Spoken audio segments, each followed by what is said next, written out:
Assalamualaikum warahmatullahi wabarakatuh. Jumpa lagi dengan Muhtar Latif Wisdom, channel yang semar dan wise. Saudaraku, kembali kita mengungkap pesan-pesan Allah dalam Al-Quran.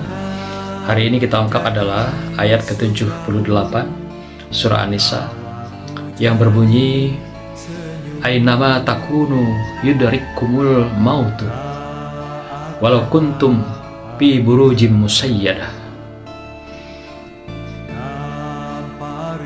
Di mana saja kamu berada, kematian akan datang mendapatkan kamu. Kendati pun kamu di dalam benteng yang tinggi lagi kokoh. Saudaraku, ayat ini mengingatkan kita bahwa sesungguhnya kematian itu pasti datang. Siapapun kita, dengan jabatan apapun kita, dengan kekuasaan apapun kita, atau dengan status apapun kita pasti akan menghadap Allah, kembali ke asal kita, yaitu innalillahi wa inna ilaihi raji'un. Kita datang semuanya dari Allah dan juga kembali kepada Allah. Artinya tidak ada satupun yang bisa berlindung di balik kekuatan makhluk, di balik kekuasaan makhluk, dan di balik apapun yang menjadi potensi dari makhluk manusia. Artinya dimanapun kita, kapanpun kita, dan dalam posisi apapun kita, kematian pasti akan datang.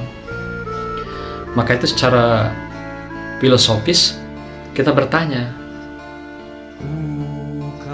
jika kematian itu datang, apakah kita sudah siap? Tidak perlu kita tanyakan kapan kematian itu datang, tetapi kematian itu adalah sesuatu yang pasti. Inilah pertanyaan-pertanyaan utama yang penting yang harus kita jawab di dalam kehidupan kita. Karena Allah sudah pastikan bahwa setiap yang hidup pasti akan merasakan mati. Nah, artinya maka kita siap dengan pertanyaan, sekiranya kematian itu datang, apakah kita sudah siap? Siap mempertanggungjawabkan semua amal perbuatan kita, segala sikap dan perilaku kita, semua yang kita rasakan, semua yang kita lisankan, semua yang kita pikirkan di dalam kehidupan kita. Demikian juga materi dunia yang kita peroleh, harus siap kita jawab, dari mana engkau dapat, dari mana engkau peroleh rezeki, materi dunia, jabatan dan kekuasaan itu, dan bagaimana engkau gunakan. Inilah jawaban-jawaban yang harus kita perjelas, kita siapkan di dalam kehidupan kita nanti ketika setelah dibangkitkan kembali, ketika setelah kematian. Kematian pasti adanya, benar adanya, dan kita tidak bisa berlari. Sekalipun kata Allah, kita bersembunyi di balik benteng yang tinggi, lagi kokoh, tidak ada yang bisa menghindar dari maut atau kematian ini. Persoalannya adalah sepanjang hayat kita, sepanjang hidup kita, berapa lama hidup ini sudah kita gunakan untuk kemaslahatan? Berapa panjang perjalanan yang sudah kita tempuh dengan kemaslahatan atau kemaksiatan? Berapa besar amal soleh jariah yang sudah kita ulurkan bagi sesama makhluk? Inilah pertanyaan-pertanyaan yang harus kita siapkan jawabannya secara jelas dan terukur di hadapan Allah Subhanahu wa ta'ala. Karena apapun yang kita lakukan, apa yang kita pikirkan, apa yang kita rasakan, semuanya dimintai pertanggungjawaban di hadapan Allah SWT. Tidak ada yang lepas dari pantauan Allah. Tidak ada yang lepas dari CCTV Allah. Melalui malaikatnya yang setiap saat mengamati kehidupan kita, memperhatikan kehidupan kita, meneropong kehidupan kita, mulai dari kebangkitan kita, dari kematian, tidur kita, sampailah kita tidur kembali. Semua catatan itu ada rekamannya secara lengkap di hadapan Allah Subhanahu wa ta'ala. Oleh karena itu, saudaraku,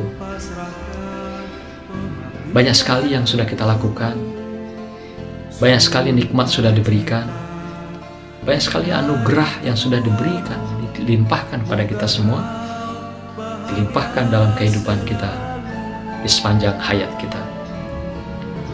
Makin banyak, makin luas, makin besar perjalanan hidup kita, tentu makin banyak pertanyaan yang harus kita jawab di hadapan Allah Subhanahu wa ta'ala. Tentu makin banyak yang harus kita pertanggungjawabkan di hadapan Allah Subhanahu wa ta'ala. Maka itu para filosof lebih banyak memilih hidup dalam kepakiran. Kehidupan dunia ini adalah pilihan, dan pilihan-pilihan itu ada pada kita. Memilih dengan banyaknya, luasnya, besarnya materi-materi dunia yang harus kita peroleh, dan juga besar pertanggungjawabannya, atau kita dalam kepakiran harta benda, jabatan, kekuasaan, sehingga tidak terlalu banyak pertanggungjawabannya harus kita sampaikan, yang kita pertanggungjawabkan pada Allah Subhanahu wa ta'ala. Rasulullah sendiri pernah ditanya, apakah memilih kehidupan dengan jabatan dan kekuasaan, apakah memilih kehidupan dengan berbagai materi dan kekayaan, atau dengan kepakiran dan keimanan? Ternyata Rasulullah lebih memilih pada aspek yang ketiga, yaitu dalam kefakiran, demikian juga di dalam keimanan. Rasulullah sangat mencintai orang-orang fakir, baik fakir dalam harta benda, kekuasaan, jabatan, tetapi dia kaya dalam keimanan, kaya dalam hati, di dalam sepanjang kehidupan. Dan Rasulullah memilih pilihan sebagai fakir dari segi materi dunia, tetapi dia memiliki kekayaan hati dan iman di dalam kehidupannya. Pun begitu yang diharapkan pada para umatnya, untuk kita bisa juga memiliki kekayaan iman, kemantapan iman, kekuatan iman, dan hati di dada ini. Karena itulah yang menjadi selain sebagai pelampung kehidupan, tapi juga penyelamat di akhir kehidupan. Namun demikian, bagaimanapun kita hidup di dunia yang fana, hidup di dunia yang serba gemerlap. Tentu saja selain kita memiliki kekayaan iman dan hati, tapi juga kita membutuhkan berbagai materi dunia, kekuasaan dan jabatan. Tetapi kekuasaan dan jabatan serta materi itu, mari kita jadikan jembatan untuk bisa mengantarkan kita pada kebaikan, kepada kehidupan hasanah di akhirat, dan juga kita nikmati hasanah di dunia. Tanpa itu tentu saja sebagai manusia yang normal, kita sangat sulit bisa memberikan uluran tangan pada yang lain. Mudah-mudahan dengan banyaknya materi kita, jabatan, kekuasaan kita, bisa kita pertanggungjawabkan dengan amanat ketika kita dihadapkan dengan kematian, dihadapkan dengan kebangkitan, dihadapkan dengan berbagai pertanggungjawaban di hadapan Allah Subhanahu wa ta'ala. Jadikan itu jembatan kita mencapai ridhonya Allah, insyaallah. Barakallah. Wassalamualaikum warahmatullahi wabarakatuh. Jadi senyummu